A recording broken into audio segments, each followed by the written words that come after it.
It's time now for a look at the latest in local news. In the news, despite a pandemic, Georgia's economy ends the fiscal year with a record $3.2 billion jump in revenue.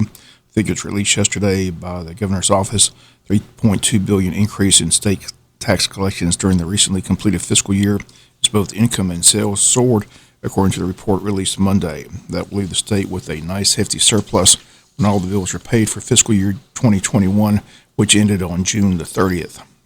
That's opposite of what state officials expected this time last year when they were cutting spending because of the COVID-19 pandemic, which was projected to flatten Georgia's economy. On Monday, Governor Brian Kemp's office announced the state has taken in $3.2 billion more in taxes, mostly from rising income and retail sales. They state the state saw a 13.5% revenue growth over the year 2020. Question at the state capitol is what should the state do with the money. That will likely intensify as Georgia heads into the heated 2022 session. Kemp stated due to our work alongside the General Assembly to budget conservatively and protect both lives and livelihoods throughout the pandemic, Georgia remains on solid financial footing. The COVID-19 crisis highlighted the importance of states living within their means, and Georgia did so without widespread layoffs, tax hikes, furloughs, or drastic cuts to essential services. Besides the rise in sales tax collections, Georgia also is receiving about $4.7 billion or so from the federal COVID-19 relief plan. General Assembly in June cut the budget 10% because they feared tax collections would plummet. But again, that fortunately did not happen here in the state of Georgia. In the race for U.S. Senate, Gary Black has picked up the endorsement of former Governor Nathan Deal.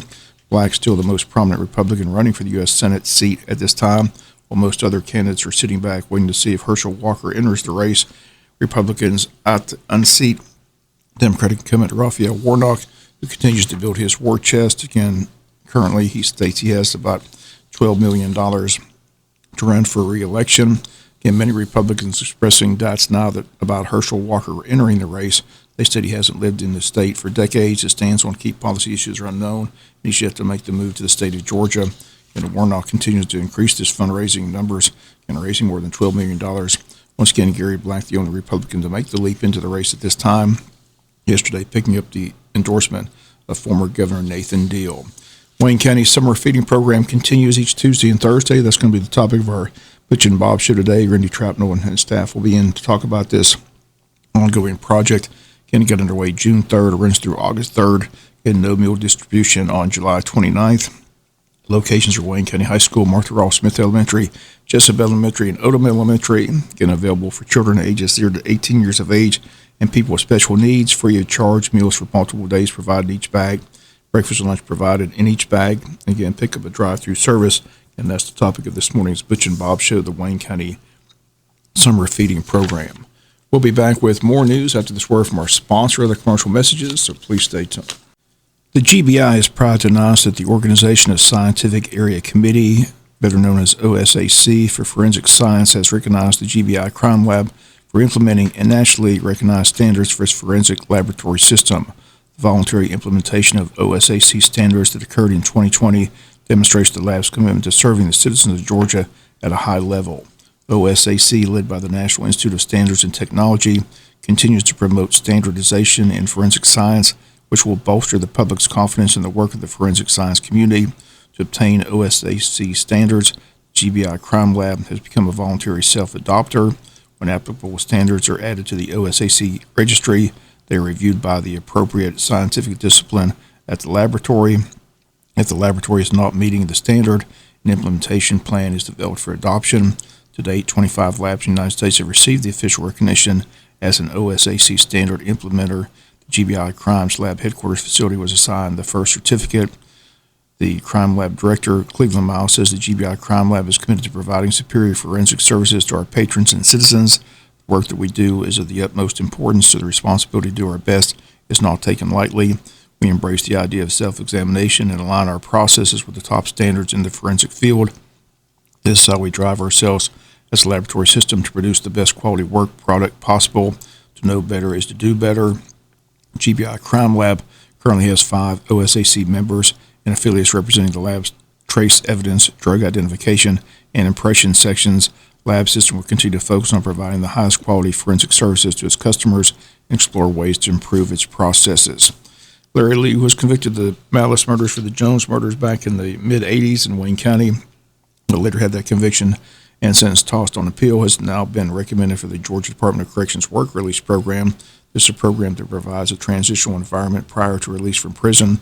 Should he successfully complete the work release program, he'll then be released to the community supervision. The department is asking if anyone wish to express an opinion or express any views about this possible transfer. You're asked to write or call the Department of Corrections or call them toll free. The number is 1-800-593-9474. The address is Office of Victim Services, 2 Martin Luther King Jr. Drive, Southeast Balcony Level, East Tower, Atlanta, Georgia, 30334. And Larry Lee tried and convicted of the Joneses murders back in the 80s, also guilty of murder in Glenn County, which continues to serve his sentence, but soon could walk out of prison if he completes the work release program.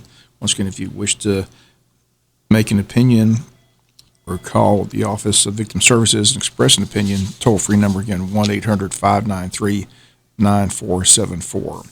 And the Jesup PD, Wayne County Sheriff's Department, still searching for those responsible for the 3 shootings which took place several weeks ago back on June 16th in Jesup, Wayne County. The county still searching for 19-year-old Alexis Worley, who's wanted in 2 shootings on Shellcracker Road. If anyone knows her whereabouts, they're asked to contact the Sheriff's Department at 427-5970. Jesup Police still searching for Levante Stokes, who's wanted for the shooting of Marcus Batten in downtown Jesup. If anyone knows his whereabouts, they're asked to call the Jesup PD at 427-1300. And again, these shootings occurred back on June 16th, and the search continues for the suspects. GBI is still investigating the January 13th shooting death of 31-year-old Jerry Davis, who was murdered in his home on Oglethorpe Road. GBI says it's still an ongoing investigation, but no arrests and no suspects at this time. If anyone has information about that first murder of the year, again, they're asked to contact the GBI or the Wayne County Sheriff's Department. We'll be back with some final news notes after this word from our sponsor, the commercial messages, so please stay tuned. Final Notes News, high school cheerleaders is hosting the 2021 Junior Jacket Cheer Camp. The date's July 26th to 30th from 9 until 12 noon in the high school commons area. Camp is open to children from 3 years of age up to 8th grade. The cost is $75. Campers may also register at the door. You can see a high school cheerleader for camp forms or contact Katie Ward and Katie Ward at wayne.k12.ga.us for more information. Once again, the camp July 26th to the 30th, again for kids ages 3 up to 8th grade. There's going to be a Shield Appreciation Dinner here in Wayne County Thursday, July 22nd at 5 p.m. at the Calvary Baptist Church Social Hall. All police, firefighters, EMS, and their families are welcome. Again, if you need more information, call Jimmy Arnold at 424-0232, Cindy Hughes at 912-266-7377. And the Chamber continues to sell tickets to the 9th Annual Legacy Awards Dinner, set for Thursday, August the 19th at 7 p.m. at the Pine Forest Country Club. And the number to call for tickets, 912-427-2028. $75 tickets for members, $100 tickets for guests. And the date, Thursday, August 19th at the Pine Forest Country Club. That's going to do it for latest in local news. Sports can enjoy in a few minutes. Bob Morgan said, have a great day.